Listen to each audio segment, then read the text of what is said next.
Hello everyone, this is Shadow.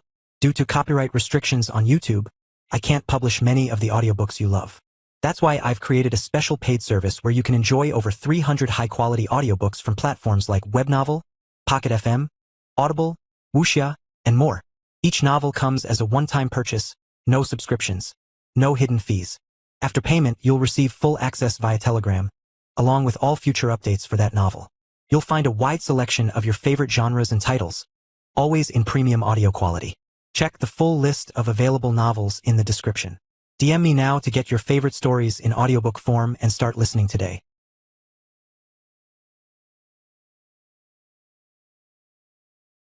Chapter 1468, But She Wants One. Carl watched as the hippos returned to their days, splashing in the water, napping in the mud, or idly snacking on the plants around the river. At this rate, they weren't a threat to anything that Carl could see. The question was if they would become a massive threat the moment that someone got near them. If they happened to get near a population center, they could be real trouble with that defensive skill. A small hippo was coming Carl's way, and this was the perfect moment to test his theories. Both about their personality, and whether it was possible to lure some away without alerting the herd. But when it got close, the creature gave him what Carl was certain was a goofy grin as it broke into a wobbly hopping run to come rub against his legs and sniff him for snacks. "It's a fat baby Thor." Ray laughed. "With water magic." Hawk agreed. Carl rubbed the creature's head, and it made a happy noise that alerted other small hippos, who also came over. That alerted the herd, which answered Carl's question. One could be lured away, but if something happened to it, or if more than one or two were lured away, the herd would get defensive. They didn't have their barrier up, but there was a whole group of adult hippos watching now, and they didn't look nearly as happy. "You should bring out Lotus," Kara suggested. That was actually a brilliant idea. She had the perfect skill for this situation. If not friend, why friend-shaped? Was custom-made for meeting new species. Kara brought the priestess out, and Lotus gave a happy squeal that almost perfectly matched the baby hippos before pulling one into a hug around its thick neck. "We can't be hunting these things, right? They're so cute," she pleaded. "No, we're not going to hunt these. We're going to tell the others what I found, and then we're going to inform the people of Brow. The hippos are happy here at the river for now, and they're not aggressively hostile, though they are territorial. Can I keep it?" Carl was about to shut Lotus down out of habit. Then he actually considered it. Was there any harm to borrowing a few to keep in the tiny world? They had plenty of food, plenty of water. The question was whether they could safely separate any of them from the herd, because he was quite sure that it wouldn't be wise to bring the entire herd. "You'll have to ask its mother if you want to keep a baby hippo," he offered instead. She had a skill that should keep them from attacking her, and he could rescue her if she set them off. Lotus' face shifted to pure determination, and Carl saw the elder hippos give what looked like an amused huff. "Wait, can you understand us?" he asked, looking directly at the large female. The hippo nodded. "Can the green dragon priestess have a baby hippo?" The creature gave him a look as if to say, "Why are you asking me stupid questions?" Obviously not. And Lotus shifted to her best pleading effort. "What about an orphan? One without a mother?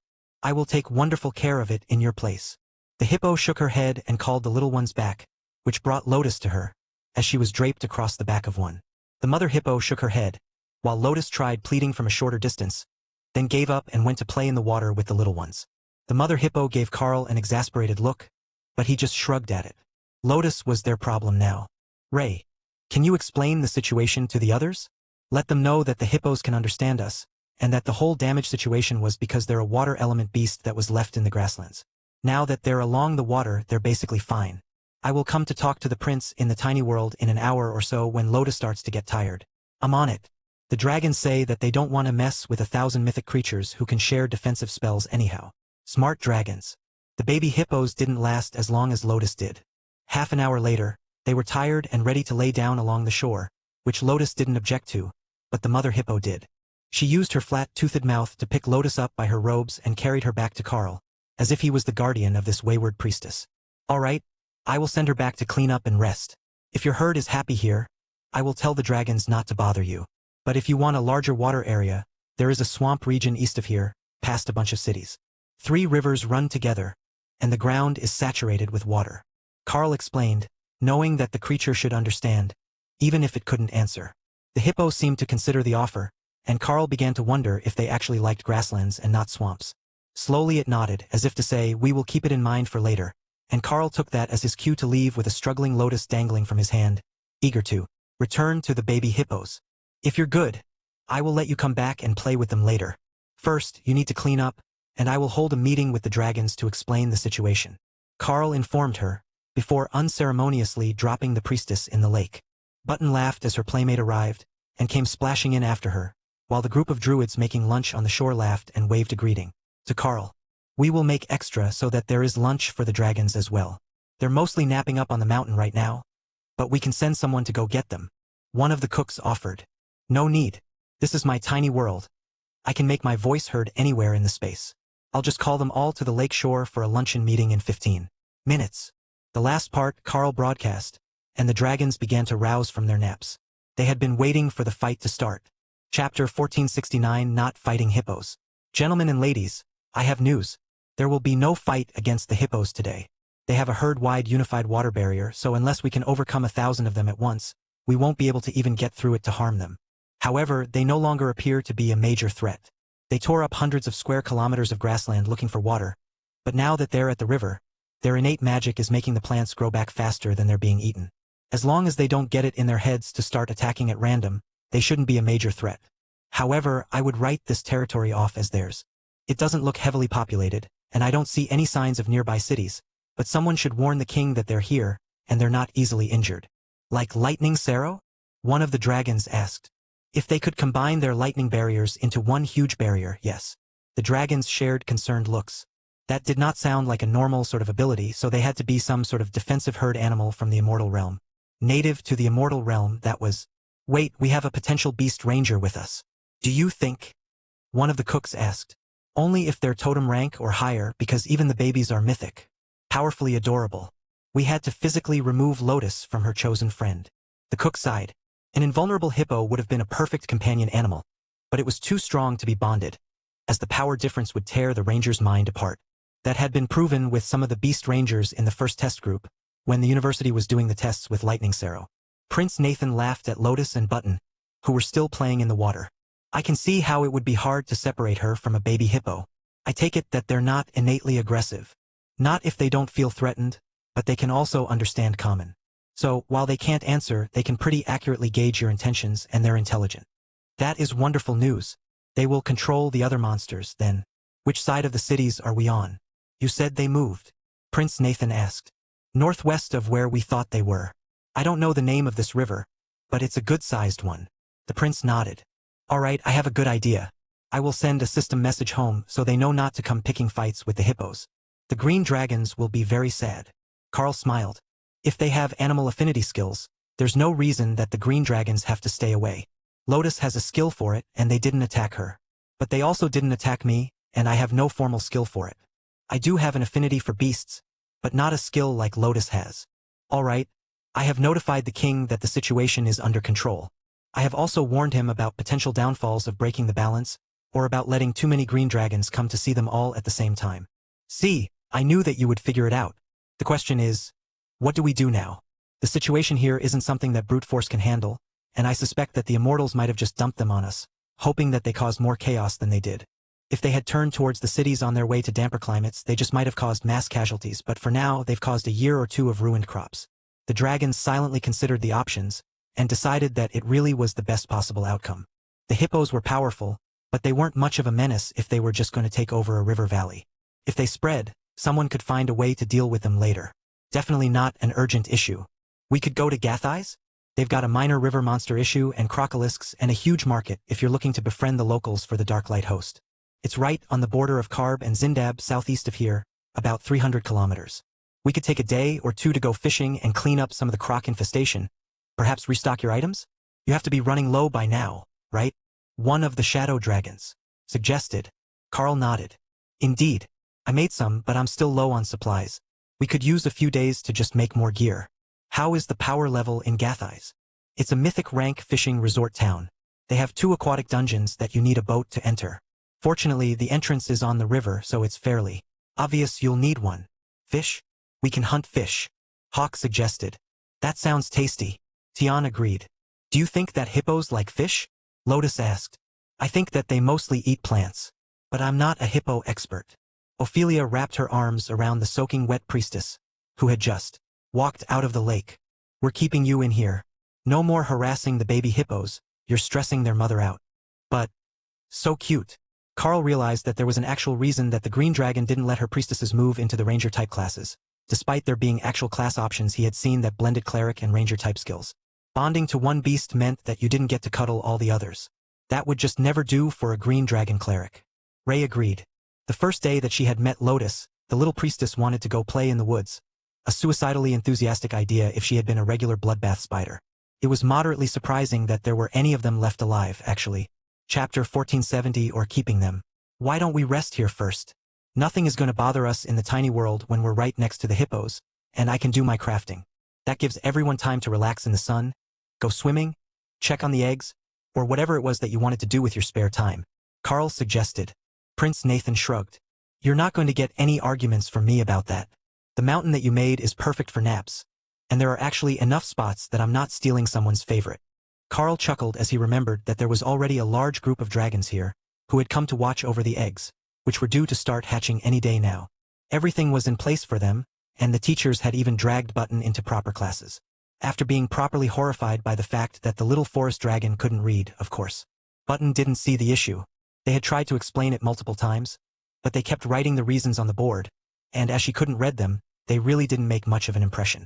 In fact, life seemed better without reading, if problems only existed when you could read them. Librarian Ike looked up from his books in the Tiny World's library. Someone was thinking about his lessons, he could sense it. But it wasn't time for one, so he didn't have to go hunt for the forest dragon just yet. Carl took out a stack of equipment to work on as he ate, while Dana brought out a low desk so she could write skill books as she relaxed on the beach next to the water. It would make them all sorts of friends to be able to sell a few rare skills, even more than just selling gear.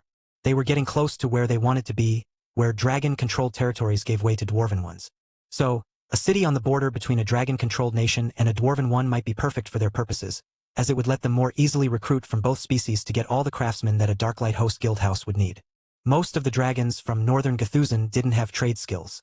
There was no need for nobles of their lineage to take up something as mundane as a day job, so they had never bothered. However, seeing the mythic pair from the Darklight Host at work, they were tempted to start. Just the profit that could come from such a rare skill would be worth it, and then there was the recognition that would put them above their peers. With the system fully active again, it wouldn't be long before the battle for family leadership got much more intense, instead of going to the only strong heir in the younger generation. That sort of upheaval would completely change the culture. You know, I can talk while I work. You all look like you have questions that don't have to do with my runecrafting, Carl suggested. You were in Gthuzan during the last resurgence, right? How were things then? There was a war just after the end of the resurgence, and we lost the majority of the elders from the older generation. Prince Nathan asked. It was actually early in the last resurgence. I went to Gthuzan as a tutor, assigned to help a young princess who was late to awaken her class. The logic was that she just needed a little nudge to get her on the right path in life. You see, things were good, stable. The shadow dragons were a bit snobby, given that they were the top of the food chain more so than they are now. That far into the resurgence, the nobility were entirely shadow dragons, and the others were either guests, commoners, or clerics of their gods. Carl began.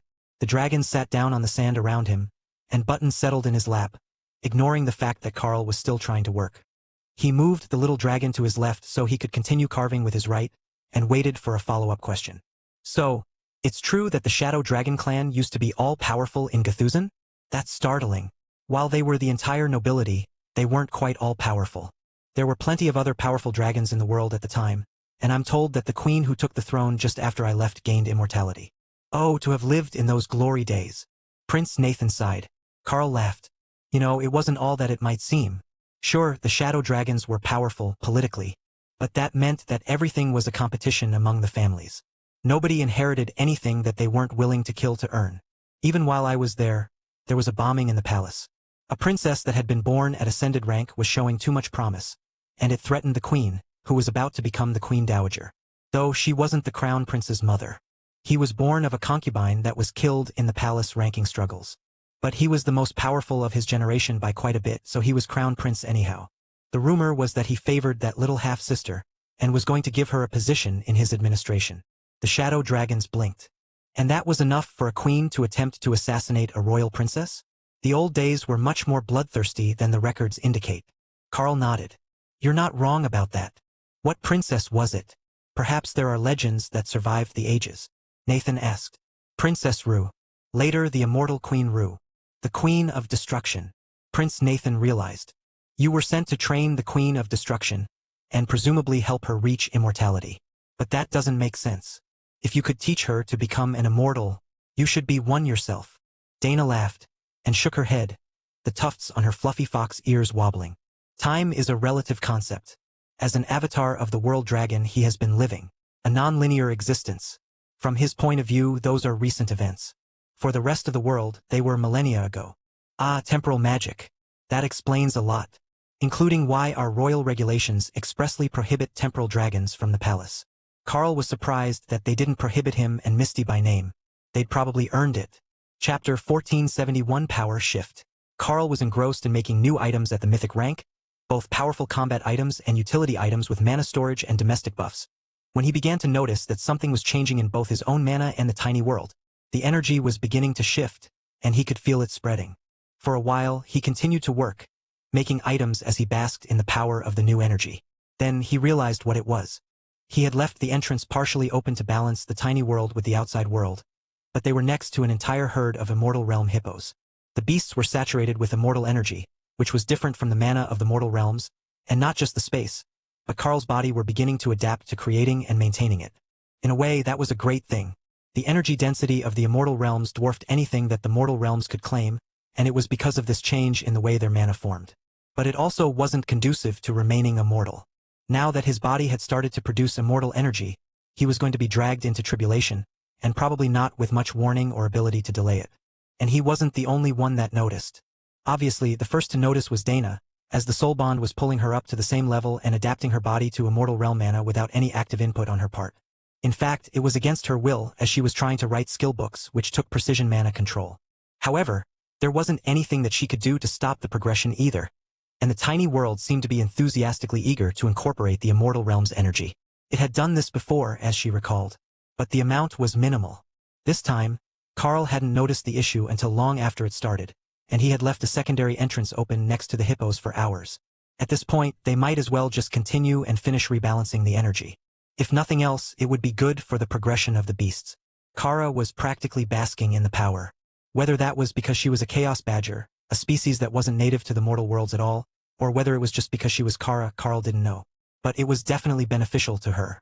She also wasn't particularly concerned about triggering the immortal tribulation. She was Chaos Badger. What was the worst that could happen? It singed her fur and she had to disintegrate it to teach it some respect? She could do that. Dana had to work hard not to laugh out loud at Kara's certainty that you could teach Tribulation Lightning respect. If anyone could do it, it was Kara. Tribulation Lightning can't be as bad as they're making it out to be. It's just lightning. Ooh, scary. I mean, what's an immortal rank lightning hit worth? 2 seconds of regeneration? Ray asked. Dana rolled her eyes. No wonder Carl had zero survival instincts. Whatever he had once possessed had long since been suppressed by the sisters. Tribulation isn't that scary, is it? I mean, everyone goes through it and then they get their grown-up fox body, and they get married and kits. Tion asked. Leo rolled in lazy circles above the waters of his space.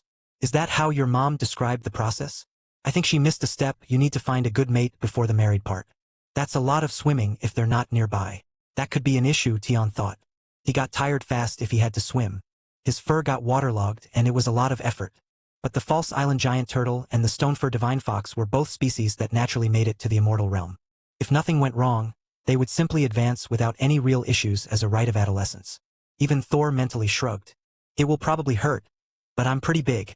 So, it was only Dana concerned about the side effects of the tribulation lightning, if you didn't count Carl being concerned that advancing to immortality would cause a commotion and mess up their plans.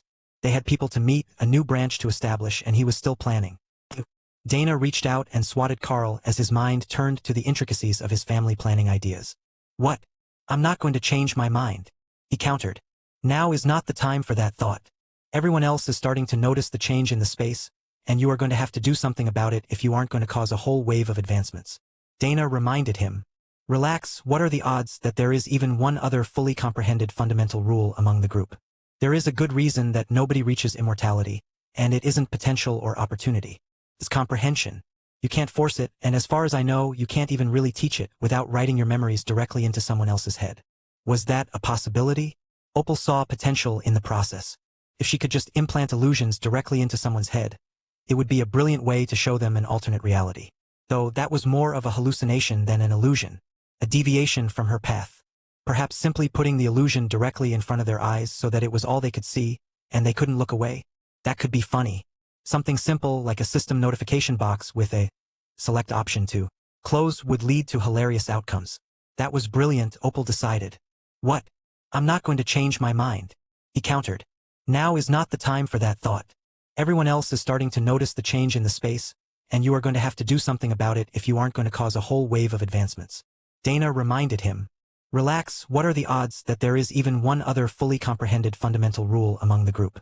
There is a good reason that nobody reaches immortality, and it isn't potential or opportunity. It's comprehension.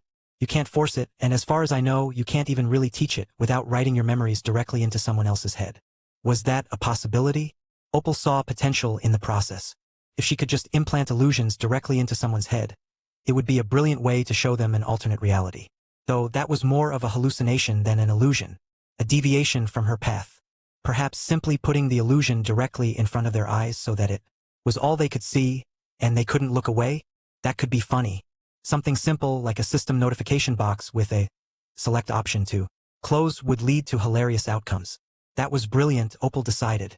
Brilliant but absolutely evil, Kara agreed. Now she was becoming eager to learn. To use illusions just so she could troll people with fake reward messages. There were so many ways to implement chaos, but she was only physically capable of so few of them. Chapter 1472 Internalized Advancement. Prince Nathan also quickly noticed the change in the mana of the tiny world. Carl? Is there a reason for the mana change? He asked. I left the door open next to the hippo herd, and they're leaking mana from the immortal realm. That one's my bad. The tiny world spell is highly attuned to it, so it's beginning to integrate with the space. The shadow dragon paused as he considered that answer. It made sense, this skill was an incredibly powerful one. But attuning the tiny world to the immortal realm would make it a peerless training ground for anyone who was in the peak levels of Mythic with faster growth, and an extremely high chance of reaching the peak. Not even the Mythic rank dungeons had that advantage, and they came with great risks as well as monetary instead of growth rewards. After a certain point, money really did cease to matter as much. Then something else caused his mind to freeze. You're raising eggs in here. Dragon eggs, which will naturally absorb the power of the world around them. If they're in an environment like this with massively increased mana, both in density and quality, what sort of incubation are they going to have? Carl shrugged. Well, they started out on a continent with the system locked and mana suppressed, so they had a slow growth in the early stages. This might just be enough to get them back on track. Or we might end up with some royal rank hatchlings, and that could be highly entertaining. How would that be entertaining? Well, they're all orphans, right? So we can find them good homes. Perhaps with noble families whose glory has faded. Or to side branches of great families. They could all use an heir that was born at royal rank, right? Carl joked. That's awful. The amount of damage that could do to the political structure among the noble families. Oh, that was the point. Never mind. The dragons who were living in the tiny world all laughed at the expression on the prince's face. You get used to it. We're all coming to terms with the fact that we're going to be the weakest members of the group much sooner than planned. Librarian Ike, the blue dragon assigned to the tiny world, joked. None of them were the strongest of their batch. That was how they had ended up on an assignment to an isolated separate space, even if it was operated by Carl, avatar of the world dragon, who the gods were immensely curious about. And through that, their clerics were also immensely interested in. Carl was going to tease the prince about wanting to stay in the space until he advanced when he suddenly sensed an immortal rank presence outside. Perhaps today wouldn't be boring after all. One moment while I go talk to a guy about a thing, he declared, then left the space and a whole group of confused dragons. Carl stood alone among the hippos, many of whom came over to have their heads rubbed. If he didn't know better, he would swear that they were actually a domesticated animal. But what he didn't immediately spot was the immortal. He could still sense the mana disturbance. It was close, but it was disguised. There, on the right. Carl turned and cast Nullify on the spot, as it was the least threatening option to reveal the intruder, in case they were a researcher sent by Azoth or something equally innocuous. Dicarion smiled at Carl, who was still in Tengu form after his flight to visit the hippos. Well, fancy meeting you here. I've been dying to see you again. You're a bit further south than the last time I saw you. I almost missed your arrival, the avatar of the death god declared. You have been waiting a very long time to use that line, haven't you? Dicarion laughed. I actually saw you not long ago in Xylaz, but you didn't notice my presence, as I was with old Azoth. You're no spring chicken yourself. Not anymore. Congratulations on reaching immortality. Dicarion's laugh startled the hippos, who gave him annoyed glares. Thanks. I don't think I've gotten congratulations on my advancement for 20,000 years. I reached immortality before Rue did, not even a decade after you left Cthulhu for the first time. Or was that most recent time? I was talking with Bishop Misty, and she tried to explain, but you know how she is. The Avatar grumbled. Yeah, her version of the timeline is a bit hard to follow, and that's when she's not including possible alternates in her descriptions. What brings you here today? I sensed the immortal realm mana growing, more than the presence of these lovable balls of hunger and hatred could explain. I didn't realize that it was you until you came out of your separate space. And that's why you hid. So I would have to search for you. I've gotten quite good at hiding my presence. There is a legend in the immortal realms that death walks unseen. The pinnacle of skill for an avatar of the death god is to reap those who should be reaped without anyone else ever knowing that you were there. So, I spent a few thousand years mastering the skill before I came back here. When the previous avatar passed away unexpectedly. Carl frowned. Is the myth of the Captumia continent not an avatar? He's been there since the last resurgence. Dicarion shook his head. He's actually a mage, not a cleric. So while he is highly favored, he's not the avatar. Carl nodded as if that made sense. He wasn't a cleric either. You know, we should likely move you to somewhere that's a bit less environmentally sensitive before the tribulation hits. Is your soul-bonded partner ready to advance as well? Carl shrugged. We were about to get to that part of the conversation when you showed up. Did you want to come visit? Dicarion dismissed that notion with a wave. I can't leave while Matilda is gone. It would upset the balance. Chapter 1473 Dicarion returns. If Dicarion couldn't leave, Carl could just bring Dana out to meet him. Dana, meet Dicarion, the immortal avatar of the Black Dragon. Dicarion, this is my Dana mage. He's been left alone with the badger too long, hasn't he? Dicarion asked, smiling at Dana. It started with the hawk. Dana replied, not disagreeing. Ah. Talking with bird species is always a challenge. Even the sentient ones tend to be a bunch of bird brains. I am so glad that we don't have large populations of harpies on my island. Was there a reason I was dragged out the second I finished a skill book? It's still on the table. Dana asked.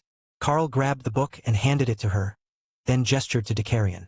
I wanted you to meet my friend. Plus, he has some concerns about tribulation, and I didn't know if you'd reached full comprehension of a fundamental rule yet. Dana rolled her eyes.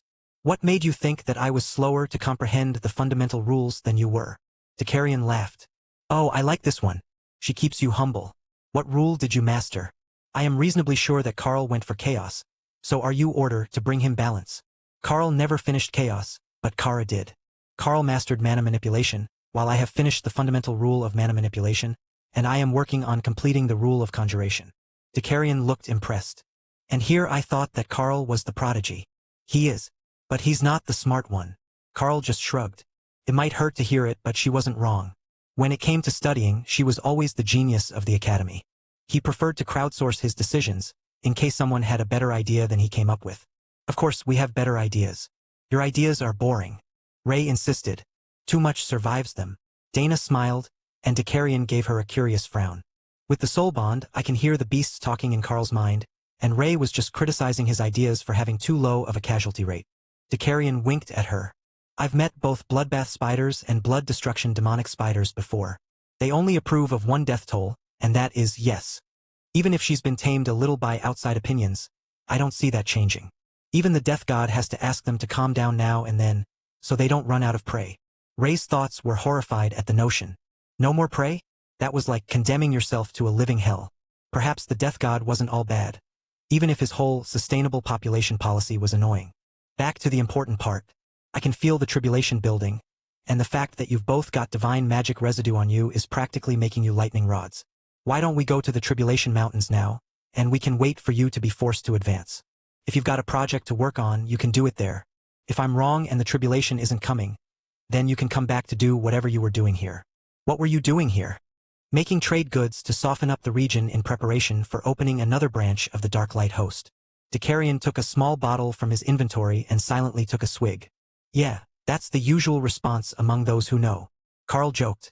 Why do you even need more locations? Is the Dark Light host not wealthy enough? For coverage, of course. There is no bank access on most of the Western Islands, and we're running out of guild slots for new craftsmen. Well, there are empty ones in Matilda's branch, but we can't just throw people into her branch. She's quite particular. Dicarion nodded. And this is the best region for it. Right where the dragons meet the dwarves, so you can recruit them both. Then, I would imagine you'd want one in the southwest so you'd have complete coverage. The Dark Lady of Nereid probably wouldn't object, as long as you had the spider ask. Is she a spider? Dana asked. Dakarian shook his head. No, a spider priestess of the Dark Elves. Though don't let that description mislead you. She's more of an assassin than a healer. Obviously. Ray thought. Dana nodded in agreement. That makes sense. Where is the Tribulation Mountain? Carl asked, curious where they were going. It's actually on the Nia continent, an uninhabited region in the far north, normally covered in ice and snow all year round. That sounds like an appropriate place. I have heard that the advancement causes quite a disturbance. Carl replied, hoping for some elaboration. Indeed, the stronger the supplicant, the stronger the backlash from the immortal realm. You see, the very nature of the mortal plane rejects immortals, and you can't advance without at least a small connection to the immortal. Dana's scowl stopped the dragon. If we need a connection, why don't we ask an immortal realm resident to give us shelter for a bit while we advance there? Would that not be easier? Easier for you, yes. Easier for everyone around you? No, not even a little bit. You see, there is still tribulation in the immortal realm, but everyone can sense it. So when an immortal child is born, or when a mortal ascends, everyone in that world, and most of the pocket dimensions nearby, can tell. So, a baby immortal becomes a prime target for those looking to build their influence. And you are basically the same thing as you're so young and just reaching immortality. The Supremes and stronger immortal sect masters will all want you, either for their sect, their collection, or just to kill you to spite the one protecting you. Might makes right is the law of the immortal plane, and advancing there would put your friend in great danger. Even the ones who live there often send their young away to advance in a mortal world, then bring them back. Chapter 1474, To the Mountain. Dana nodded in acceptance. She hadn't realized that an advancement would have such far-reaching consequences. Her first thought was to ask Matilda where she was hanging out these days and just got there to advance, but if it was going to cause a huge fight, then they would just be bringing unnecessary trouble to the Chaos Dragon. Matilda was still protecting this world, even if she wasn't constantly living here, so they might as well take full advantage of that protection to advance in relative safety. Relative, as tribulation lightning was supposed to be dangerous no matter how prepared you were. Most of the myths who reached tribulation either died or fled from its wrath and failed to advance, and even they were only a small fraction of all myths who reached the peak. Actually succeeding was so rare that Dakarian likely knew the names of everyone in the world who had succeeded in the last 10,000 years.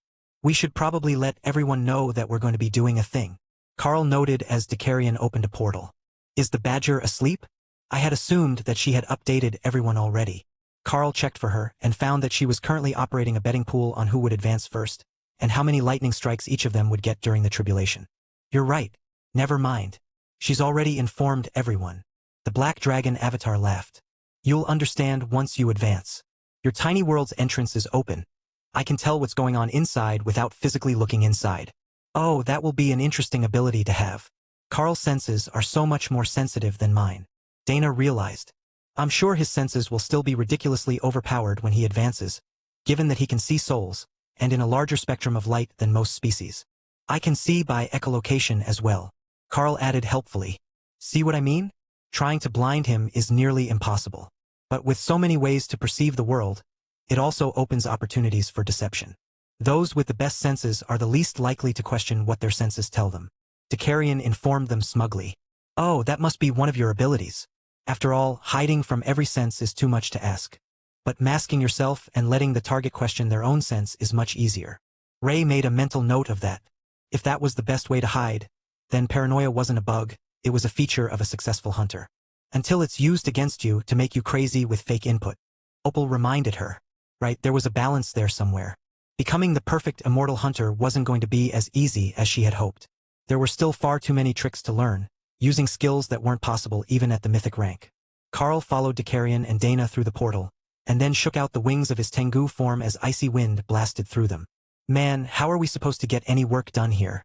It's like 40 degrees below freezing with 100-kilometer-an-hour winds. He complained. I didn't think of that part. Well, I suppose it doesn't matter much either way. There is a lot of lingering immortal power here, and the presence of the two of you is already starting to cause a storm. We will have to separate you onto separate peaks, so that you don't resonate and mess up each other's advancements. Carl, if you would pick one, I know that you can use a portal even here. Carl saw what Dakarian meant when he tried. There was so much immortal power here, and the mana was so unstable from past tribulations, that just trying to open a portal to somewhere in his line of sight was a challenge. So, he opened it well above the next mountain peak and flew back to the ground. But as the storm began to gather, he realized that 30 kilometers was not going to be far enough from Dana to stay out of the influence of her tribulation. Storm.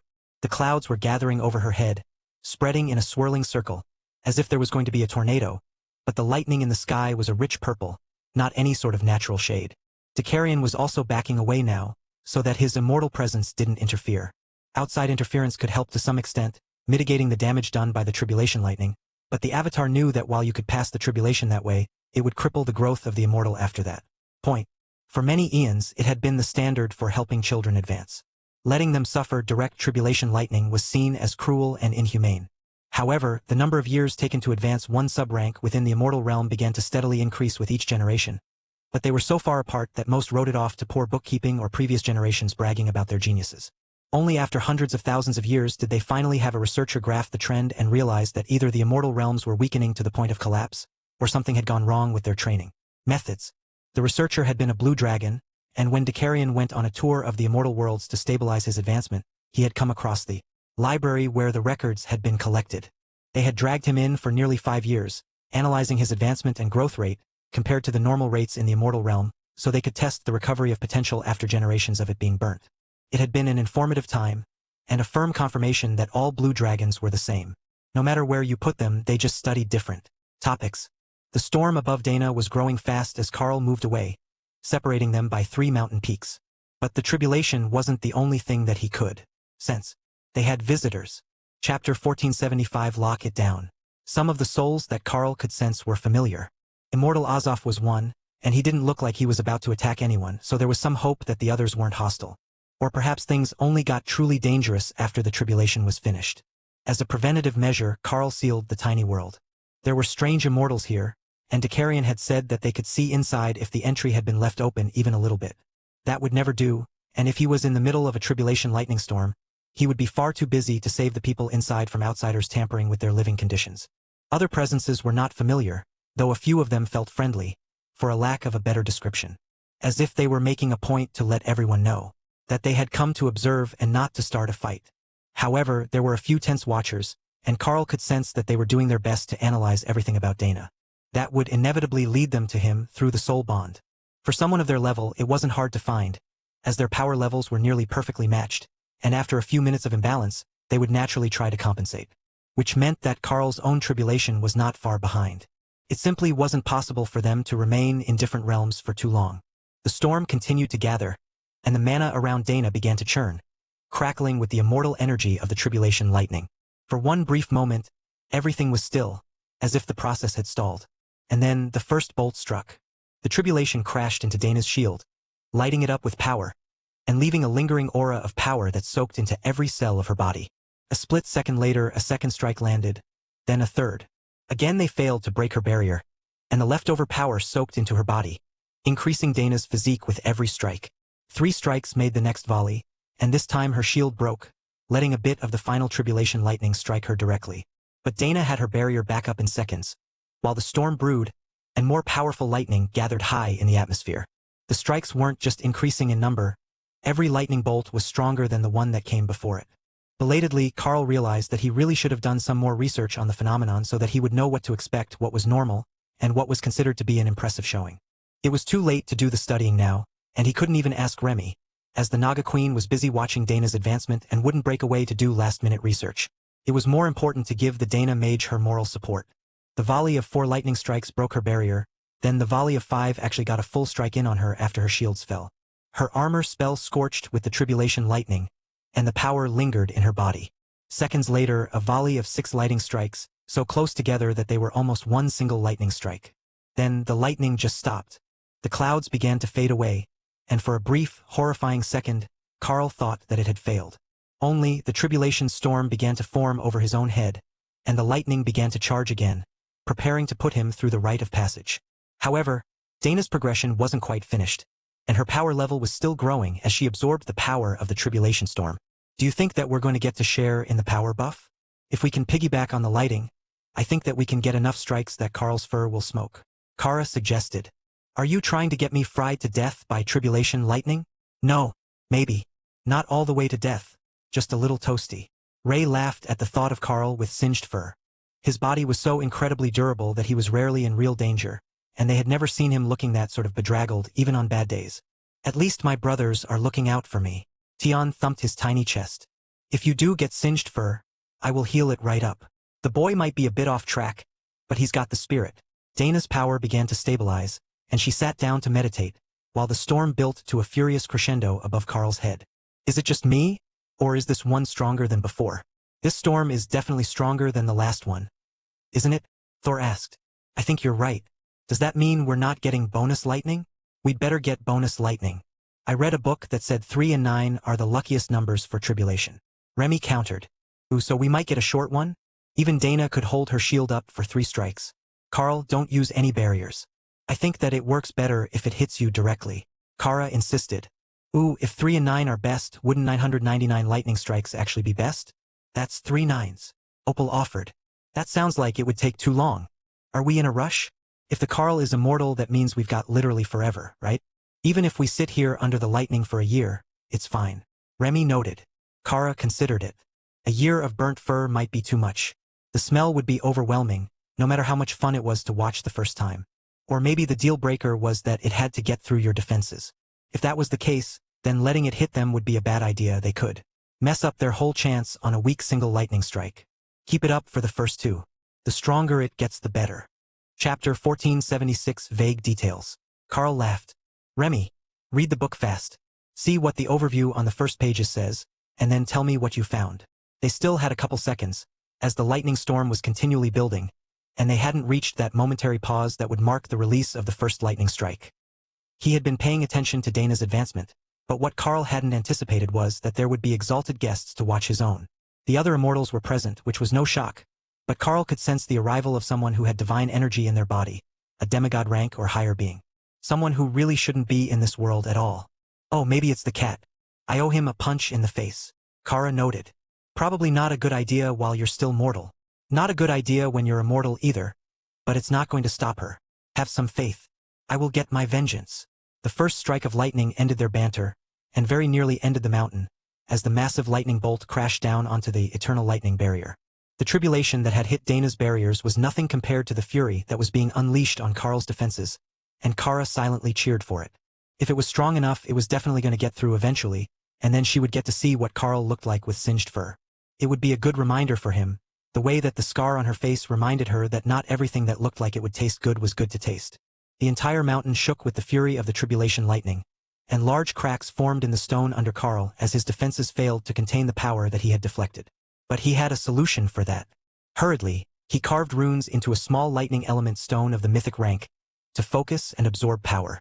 If he was right, that should stop the lightning from dispersing into the area and shattering the mountain around him, as well as granting him a bit more of the energy that would normally be wasted. It could clearly work without any of these sorts of assistance items. It had worked for Dana, and her body was filling with immortal realm energy right now. But with them, he might have a better baseline starting point. Carl brought out the stone and activated it as the second wave of lightning charged. The immortals in the distance were watching intently, but it was impossible to tell from this distance whether they approved of his technique or not. The immortal realm should have all sorts of information and standard practices for the advancement, as many species were born mortal, even there. But none of that knowledge was shared. The next 2 tribulation lightning bolts struck in rapid succession, and a bit more of the knowledge of the nature of immortality flooded into Carl's mind with the lightning's power. Perhaps that was the secret. The faster you learned, the faster that the lightning ended? Perhaps Dana's abbreviated advancement was the correct way? The moment that the double strike ended, a triple landed, and the eternal lightning barrier began to vibrate. Literally vibrate. The barrier was humming, and Carl could feel the lightning on the fur of his greater beast form transformation. That defensive ability wasn't going to last long, even with the bestial raiment armor active, but he had options. War Beast gave him a transformation that had built-in armor, and it was an artifact grade skill. It was still only an epic grade constitution, which wasn't an improvement on Carl's base form, but the stats were so much higher that it should be worth it. There was only one problem with that skill, at least in the mind of Kara. It was a gigantic world dragon, and thus had no fur. With no fur, there would be no singe. However, there could be scorched scales, and that wasn't all bad either. Carl tried to ignore the badger as the lightning hit him again. For lightning strikes slammed into the barrier, and the air around Carl began to literally glow as he transformed into warbeast form. Let's go! Kara cheered as the 5th round of tribulation lightning tested Carl's defenses. From a distance, The immortals watch in rapt attention as the transformed avatar of the world dragon was forced to shift. For rounds without needing to leave a cat-demon transformation was pretty impressive, but only the ones who knew him had any idea why he had even bothered. Normally, you would prepare your defenses and start the process in peak form, not casually with only a single barrier up and in a non-combat transformation. Wasn't he taking immortal tribulation just a bit too unseriously? The 6th round of tribulation made the protective stone glow with power as it absorbed and channeled the tribulation into Carl's body, and the power began to flow past him, into the beast spaces, and into Dana. That seemed like a good sign to Carl. If he was transferring power to Dana, that meant his level had surpassed hers again, even if his tribulation wasn't over and he wasn't technically immortal yet, and didn't have the immortal blessing that would reduce the damage he took. From mortal enemies. Mortal enemies, what a way to think of mythic rank dragons and monsters. But that's what they were now, a level below him, and unlikely to be able to cause him enough damage that he would have to do more than casually regenerate. The ground beneath him began to shake again on the 7th round of tribulation, and Carl activated Walk on Air to move himself away from the mountain, to prevent the damage from spreading. Standing on air was effortless as an immortal. The mana of the world held him aloft with a thought. But the amount of power in the storm was not abating. It was continuing to grow, as if he had personally offended it. We're totally going to get to see a scorched dragon. Kara laughed. Do you think that the system watches and ranks tribulation? We might get a prize or something. Tian asked. I want a prize. How do you get best tribulation, though? You pass or you die. That's pretty much it unless someone interferes and rescues you. Ray added. If there is a way, Carl will do it. Loot God. Smile on us. Grant us the shiny tribulation prize. Lightning, lightning, lightning. Kara, behave. No praying to the laughing god to have me scorched. Chapter 1477 Lightning in the Air. With Carl in the sky above the mountain now, instead of standing directly on top of it as most did, the damage had been largely mitigated. However, the ferocity of the storm had not. The 8th round of tribulation did not come immediately after the 7th. Instead it was building, gaining power as if it had estimated what Carl could take and was willing to adjust to ensure that he did not escape without damage. The very world around him seemed to shake as Carl absorbed the impact of the 8th round of lightning, while the glow on his scales increased to a nearly blinding level. Remy, now satisfied that she had read everything that there was to read about the process of advancement to immortal, a vague passage that took only 2 paragraphs, cheered for the lightning. The book says that more is better. Just keep it going and don't let it stop. Though it might also just stop on its own. The book didn't say. That couldn't be accidental, Carl knew. Someone knew the answer about why the tribulation worked the way that it did, or at least what were the signs of a powerful advancement. But they had withheld that information, even from the few books that did mention the process. Golden flickers of light filled the sky, and static electricity crackled as the storm surged, and wind began to pick up around Carl at gale force. That was different. There was a storm around Dana, but primarily it was just the lightning. The fact that it was beginning to turn into a real natural disaster, beyond the mountain range that had been damaged by the lightning, was more than a little concerning. But the immortals who were spectating didn't move. They simply watched from the distance as the tribulation built toward a peak. The 8th round began much like the 7th. Only the power of the tribulation lightning seemed to suck all the mana out of the air around it, turning everything to lightning as it collided with the eternal lightning barrier. Thor was quite proud of that. Lightning on lightning, the barrier was perfect for the role, and 8 rounds in, it was still standing, even if it took as much mana as Carl could move to keep it up. That didn't bode well for the 9th round, and the clouds had paused again, while they turned a brilliant gold, the same color as Carl's scales in dragon form. The tension in the beast spaces was palpable, as they all absorbed the influx of power, unwilling to give up even a little bit. Carl had made it to where Dana did before they started getting any, so it should be fine. He definitely had enough to make it to immortality. His body was being buffeted by the winds, as if the storm was trying to force him to exit the tribulation storm in any way possible. But Carl held himself stationary as the lightning prepared to strike one more round. The lightning came again, and the world vanished in a blinding white light. Carl's ears rang, the world spun around him, and he was vaguely aware that his defensive barrier had fallen before he instinctively put it back up just in time for the next strike to take it down again. Then again. Over and over, long after he had lost count of the strikes. Logically, it should be 9, no more, no less. But somehow it felt like he had been stuck in the tribulation forever. Then, as if it had all been over in an instant. Blinking away the afterimages of the lightning strikes, Carl tried to steady his mind for the next round of lightning. Only there didn't seem to be any more storm above him. No, he was just turned around and looking to the side. Only vaguely conscious, Carl brought his barrier back up, and prepared for the onslaught of tribulation lightning, while the beasts eagerly absorbed all of the immortal energy that had been left by the 9-strike volley that had shaken him senseless. And then he waited, and waited. The storm began to fade, and Carl let out a relieved sigh. The storm had passed, and he was still alive. Alive and immortal. Rotating himself back upright, Carl straightened out his body and shook the lingering aches from draconic muscles before transforming back into his preferred form. Then, he descended to the mountain top and settled in cross-legged to let the power surging in his body balance. If he didn't then, the beasts were surely going to drive him insane fighting over the power, and his head was already aching. After one long blink that must have taken longer than he had thought, Carl found himself staring directly at Dakarian and Azov. "Well, hello, my immortal friends. It's fine to see you again." There is something damaged in his brain. Give him 5 minutes and he will be back to himself again. Azov noted. At least his badger doesn't try to lick you. Dakarian countered. She did that, but stealthily. She also stuffed cupcakes in his pockets because he didn't have anything to steal. Carl added helpfully. Azov smiled. See, he's recovering already. The question is if one of the beasts is going to trigger a tribulation the moment they step out of their separate space. That could very well be suppressing them, and it might cause issues with our spectators. Everyone loves a good show, and you never know what they are going to do if something that is actually interesting comes along. Dakarian smiled. Interesting, like a chain tribulation, with each one triggering another through an entire group? I suppose that would count. The immortals in the distance probably couldn't hear them, but everyone was keeping their voices to a bare whisper. None of them knew the few strangers in the group as far as Carl could tell, but at least one of them had a very familiar magical aura on them. If he had to guess, he would say that they were likely a Darklight host member from another world, or perhaps just an immortal from a world that also had a system created by the World Dragon. Chapter 1478 Immortal Proposal. Tired of waiting for the ones who knew Carl to finish talking, two of the strangers casually approached the two newly advanced immortals. One of them was the man that clearly smelled of divinity, but his power level didn't seem to match the scent that he gave off to Carl's beast-enhanced senses. It was more like he was coated in divinity than that he was actually divine. Welcome to the immortal realm, young ascendant. You have made most excellent progress in your journey. I can tell by the youthfulness of your soul. The man declared. Thank you. I appreciate you taking time out of your day to come witness my tribulation. Carl replied carefully, not quite sure what to make of this odd man. Nothing about him seemed to add up, and even Kara wasn't eager to anger him. Taste test him, yes, but not anger him.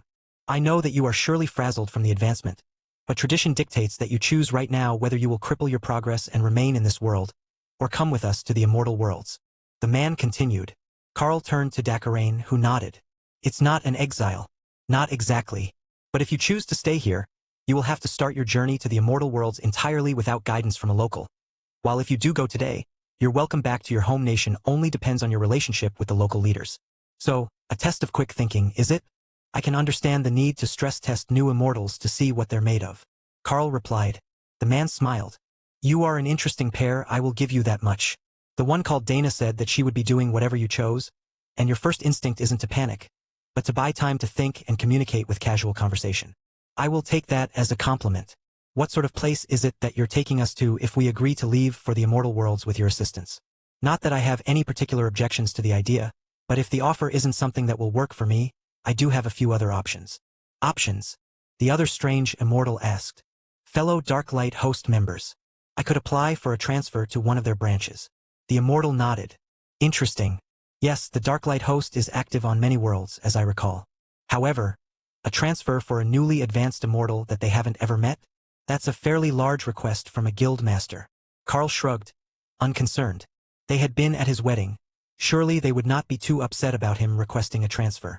The first immortal smiled, and the divine energy on him seemed to increase for an instant. The world I have in mind is one where your guild is active, actually. It is a private realm, a form of pocket dimension, not a planetary body as part of a solar system. The conditions there are quiet, and the challenge level is low for a new immortal adapting to their status. Carl nodded. Which implies that our status will be quite low. Mortals who have just achieved immortality, and who are not born citizens of the immortal worlds are considered the lowest of the low in society until they have at least managed to form their immortal spirit and reach the first actual rank of immortality. So, we're considered something like commoners? Carl asked. The man nodded. Until you advance, you are not considered to be cultivators in the immortal worlds. You are the equivalent of common rank humans or beasts in this world. Presumably with equivalent rights to the beasts. Dana muttered under her breath. The immortal looked mildly offended. Of course not. That is the status that mortals in the immortal realms have. You are at least immortals with basic sentient rights. At least on the world that I plan to bring you to. Dana nodded. She had gathered some information on immortal realm politics on her own, and understood that they were very much under the control of the greater beings who ruled them. The laws could be vastly different, and could change immediately if the leader was replaced after losing a battle or wager. She nodded to Carl, who extended his hand to the immortal. In that case, we will take you up on the offer, and we will come to train in your world before returning to our own in the future. He insisted. The immortal smiled. He liked that level of confidence, but the life expectancy of a new immortal was not high, especially if they were older and used to having power and prestige in their home world. Arriving as the lowest of the low, beneath even the minimum wage workers who had some job training, the first few years could be rough on immortals, especially ones from worlds like this that didn't have regular contact with the realms. You have made a wise choice. I will open the portal now. Do either of you have the skill to open interdimensional portals? He asked. Both Carl and Dana nodded. Yes, though with some limitations. Perfect. Then you won't have to plead for assistance when you want to come back and visit. Such requests can get quite expensive. If there isn't anyone else from your home world available to assist with the portal, going to protected mortal realm worlds was not easy, especially if you had never been there before. And the residents of the immortal realms were not known for charity, generosity, or owing favors if they could avoid it. So, it was not only unlikely that they would send you back for a reasonable price, but it was also unlikely that they would allow themselves to be put in a position where they owed a debt that could be traded for it. At least not willingly. There were plenty of gamblers and poor decision-makers among the immortals, but most of them did not have the power to do much of anything. Advancing as an immortal took discipline, and a lifetime of debauchery would kill the potential. Chapter 1479. A good sign. The portal between the mortal and immortal realms was a shimmering blue oval, different from the portals that moved around the world, where you could see the other side through the opening. The immortal who did not give off that odd sense of divine energy passed through first, and Carl followed, holding Dana's hand so that they couldn't be separated by some simple trickery like redirecting the portal after the first of them entered. That didn't appear to be necessary, as the immortal was waiting on the other side, standing at the bottom of a set of white marble stairs, next to what could only be a dragon god temple, given the carvings of the various deities on the stone pillars that held up the front face of the building. That was a good sign, as far as Carl was concerned, as the dragon gods had been quite good to him in the past. If this was where they were going to do their basic training as immortals, it would essentially make them acolytes, and Carl could live with that status, as he knew that there was a clear path to grow out of it. However, when the second man stepped through the portal, they didn't turn to walk up the steps of the temple, they turned to walk down the street, while the immortal stepped beside Carl to explain the situation in more detail. I believe that you could make it as an acolyte, but your Dana isn't a cleric or avatar type class, not even a dragon of any sort. So, we will bring you to our training grounds and you can adapt to life in the immortal realms there. The first thing that you're going to need to do it to learn how to form an immortal spirit, the core skill to using immortal energy. It shouldn't be too hard with your powers, and you come from a world with a system, so you might be able to do it naturally, or to purchase the skill directly and save all the time and hard work. Dana nodded. I do have a skill designed to help me build an immortal spirit. As do I.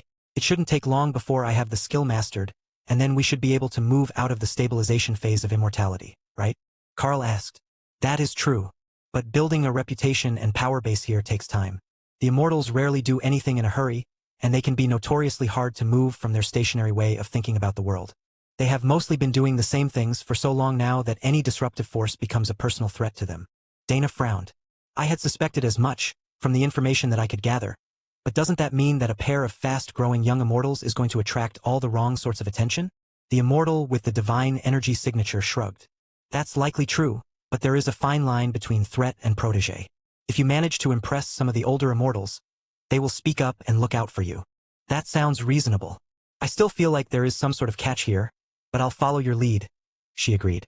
The system here is similar to the one that you grew up with, and as it's also from the World Dragon, there should be a chance that your old system will continue to progress, though possibly in a new direction.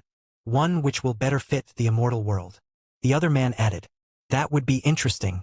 I heard that there were as many sorts of systems as there were worlds under the guidance of the World Dragon. But I had never thought about what it might mean to move from one to the other, where things were done differently. As long as the system functions don't become inactive entirely, I don't think we will have too many issues. We have learned most of the skills through the system, and I don't recall what it might mean to stop having access. We should remember the skills, I would assume, but some things do become impossible on our world while it is in recession. Carl explained. That does not happen here, but in this world the system classes are based around your fundamental rule. Perhaps it's a difference between your world, where skills define the system, and immortality, where understanding defines power. The location we will head to first is mostly populated by young adults. Tell me, as I can't determine it through your disguise without using a bone age testing device or spell. How old are you and what is your actual species? Dana smiled in anticipation of his response. We are both mostly human, and not yet 20 years old. The immortal who had divine energy on him gently sniffed at her hair, then at Carl's clothes. No, nobody will believe that you're human anymore. Can you change back? There are plenty of immortals who appear human in this world, so it's easier to blend in as one, or as a beast-eared hybrid, than as that fully furry for that Carl is in. Do you have other transformations? Dana nodded. I can be a beast-eared foxkin or I can return to human form. It's just that I get a lot of bonuses from the skill that transforms me, so there isn't a good reason to change back. I'm the same way. I haven't looked like a human in a long time, but I should still have the ability to transform back. The immortal made a get-on-with-it gesture, and both of them shifted, with Dana returning to a fox-eared form, while Carl turned back to human, only to find that he really didn't look to human anymore. With all the constitution skills that he had gained, and the events that had changed and upgraded his body, he appeared much more muscular than he had been before, perhaps more dwarven, as he was still shorter than average. He also had a most impressive beard, and when he looked at himself in the mirror, his eyes were void black. Chapter 1480 Human Form Needs Work. Well, it looks like my human form needs some work. But this is me without any transformation or disguise magic. I guess a few skills made some changes and I never noticed because I never look like this. Dana looked him over and shrugged. It's not bad. You still look like I remember, other than the eyes. But that beard. Who knew that it would keep growing while you were in another form? That thing is definitely dwarven. I've never seen a human who could grow a beard down to the middle of their chest. The older immortals laughed at her surprise. That's fine too. Dwarves might be uncommon, but they're far from rare in the immortal realm, including on this world. You may get some strange looks as a half-dwarf, especially from other dwarves. They don't often marry humans. But as far as blending in goes, you should be fine. Now, this is the training ground. If you step into the runic circle, it will activate barriers so that your skills don't travel out of the practice zone. Can and is also used for duels between trainees. Try not to offend anyone the first day. The rules of the clan are not forgiving. Challenges that can't be settled with words are settled with blood in the training area. You are both new, and that grants a bit of protection, but only from those much more powerful than you. Full members are not allowed to challenge trainees to a duel in the arena without an elder's approval for their reason. It helps cut down on bullying and increases our training success rate. Not like some of the cultivation sects where it's a total free-for-all. What sort of clan is it? Carl asked. We are a merchant clan. We train guards, assassins, mages, and the merchants themselves. I know that you have a crafting skill, and while we don't specialize in that here, it is still a relevant skill to a merchant. And if you could produce a requested product overnight, many would respect your connections and efficiency. That said, the easiest place to start is either as a domestic servant of the clan, or a guard trainee. I doubt that either of you is going to volunteer for domestic service, especially as you're married, and don't use a succubus-style technique to grow your power. Though that's likely secondary to the fact that mortals tend to view themselves as above cleaning up after others when they have reached immortality. Many end up in that position eventually, but only after their spirit is broken, and they have learned how things really work. So, we will place you with the influx of guard trainees that will be coming soon. You are skilled fighters, right? Dana nodded.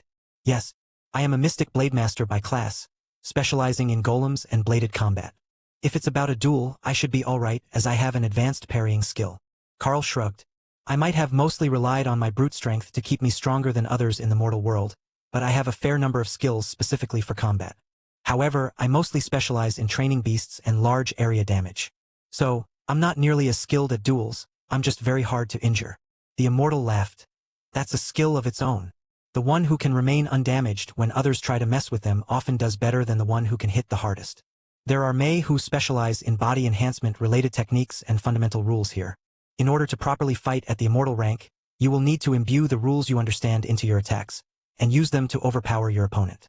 Fortunately, you both comprehended greater rules, so you have an advantage in that way. But mana manipulation is more of an assassin's tricky way of fighting than a brute force rule like crushing or destruction. Ray laughed from her space. She was going to like this place. As soon as she managed to advance, she would definitely be working on some of those combat-related fundamental rules she had never gained insight into before. She had been quite confident in her skills before, but she could sense many dangerous creatures here. Both sentient and immortal rank mindless beasts. It was a beautiful hunting ground. Could you tell us a bit more about the immortal realm? The knowledge of this place is limited where we come from, and while I am told that there are ranks among the immortals before they reach the status of supreme, I don't know what they are. Carl asked. That's simple enough and you'll learn it soon anyhow. The first step is spirit immortal, ones who have a complete immortal spirit, which will allow them to reincarnate even if their body is fully destroyed. The second step is void immortal. To comprehend the void is to comprehend the true nature of mental discipline. To reach the peak of the void stage, the immortal spirit must be transformed. For the cultivation types, it's by meditation. For system users, it can come in 100 different ways. But the result is the same: the immortal spirit becomes something other than a ghostly presence. After that is the ascendant immortals, ones who can solidify immortal energy, effectively creating a body within their body, and massively increasing their power. It's not a simple doubling or progressive increase at that point. The further you are into ascendance, the greater the exponential growth. Even if someone you meet has only touched on the basics of ascendance, they will be far beyond your ability to deal with, no matter how well you are trained at the lower ranks. Then there are the true immortals or the peak immortals. They have fully ascended, and they are working on the nature of supremacy, the complete dominance of the immortal realm. We won't get into that here. Too many would love to know the secrets to reaching peak immortality, as I have. But rest assured that the clan elders, the ascended and peak immortal members, are not pushovers. Welcome to the new home merchant clan. We look forward to seeing your progress, young immortals. Chapter 1481 sends some home. Inside the tiny world, there was a sorting going on. Lady Matilda had sent an avatar clone of herself to the space, and she had gathered all the visitors from Gathuzan for an announcement. After the tribulation, the Carl has been sent to the immortal realm for training. So, the tiny world will be moving with him, and you all need to be removed to go home and finish your own advancements. She explained. Wait, all of us? Ulia, the matron of the tiny world's orphanage, demanded. Not all of you, just the ones who don't live here. The Darklight host members can stay if they want. There will be opportunities for them inside the tiny world. But the others need to go back to Gathuzan and their home nations, or it will interfere with their intended life path. I have already sent someone to inform the guild and alliance members that Carl and Dana have advanced and will be gone for some time in the immortal realms. They were fine with it, as the basics of their crafting skills were left behind and the Drod Guildhouse is capable of continuing everything that they had started. Sapphire is not happy with them, as she is technically the ranking member now, and the acting guild leader with them gone. Tessa laughed. Did you at least do something to help calm her down? She might just quit if she can't spend time with her books. Matilda's avatar nodded. Indeed. I finalized the potion that Remy was making to advance totems to myths when they reached the bottleneck, and that made the blue dragon exceptionally happy. But she has also recruited more dragons from the church and some dwarves to run the Xylaz Alliance house. As it turns out, when things are already settled, finding a new raid team isn't that hard. It helps that Matilda actually has copies of all the golem spells, and inscriptionists to make them for the new members. The new team is a cleric, a paladin, 2 shamans with golem spells, and a warrior. Or 3 warriors and a golem creation amulet for the cleric, if someone steals the mythic shamans to work as healers. I suspect that is how it will usually go. Tessa nodded. That sounds like it will work, and the Alliance can't say that we're slacking. Most of the Alliance financing from our side comes from the arena and the items or sale anyhow. The group from Gathuzan were simply staring at the two in awe. That was the Supreme Lady, now a true legend. What other guild would have the honor of getting her to simply show up and take care of issues for them while their branch leaders were away in the immortal realm? We will gladly take your offer of assistance to head home. Prince Nathan agreed, speaking for the others who had only come along to hunt monsters, but had gotten trapped in the tiny world when Carl closed it to advance. Lotus turned to Ophelia and Naksha. Are we going back to play with the bunnies? Or are we staying to play with the dragons? That was actually a fine question. They would need years to be ready to reach immortality, possibly longer, which meant that they would be trapped in the tiny world for the foreseeable future.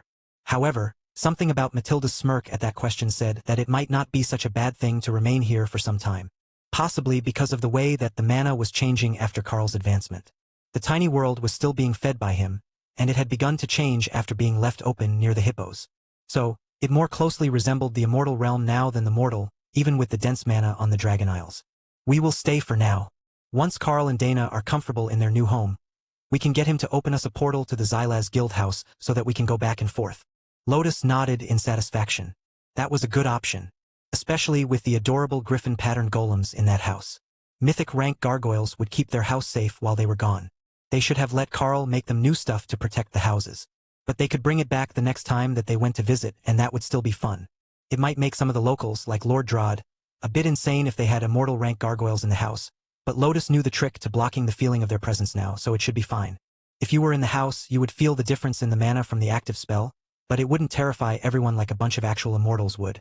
Plus, higher rank fluffy creatures were somehow fluffier than the mundane ones.